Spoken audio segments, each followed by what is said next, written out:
La vie d'un Congolais ne vaut-elle pas la vie d'un Ukrainien?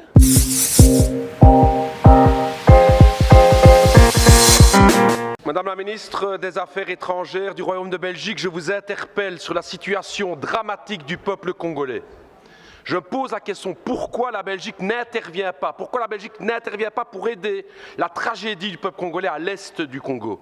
5,4 millions de morts, des centaines de milliers de déplacés, 1 million de réfugiés à Goma, et une responsabilité écrasante qui pointe du doigt le Rwanda présent à l'est du Congo avec son armée.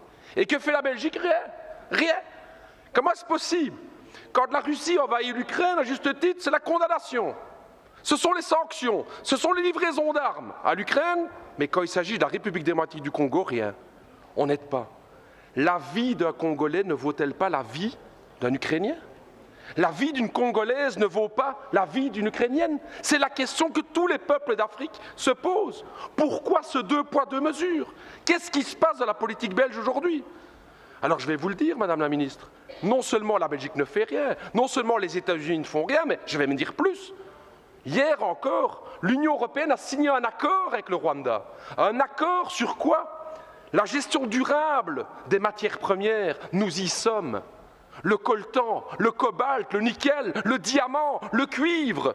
Voilà la raison pour laquelle la Belgique n'intervient pas. Business, c'est l'argent. C'est ce que mes amis congolais me disaient. J'ai travaillé 2 ans à Kinshasa. Et ils me disaient, Raoul, ce qui se passe en fait avec le Congo, c'est ça, c'est que notre sous-sol est plein de richesses et que l'Occident regarde pour se faire de l'argent, parce que ce deal avec le Rwanda, soyons clairs, c'est pas du Rwanda que viennent les diamants, c'est pas du Rwanda que vient le cobalt et tout. Tout ça vient de l'Est du Congo. J'ai envie de dire à tous mes camarades congolais et à l'ensemble des peuples africains, on le voit aujourd'hui, les puissances occidentales ne pensent pas à votre bonheur, elles ne pensent qu'à une seule chose, c'est l'exploitation de votre sous-sol.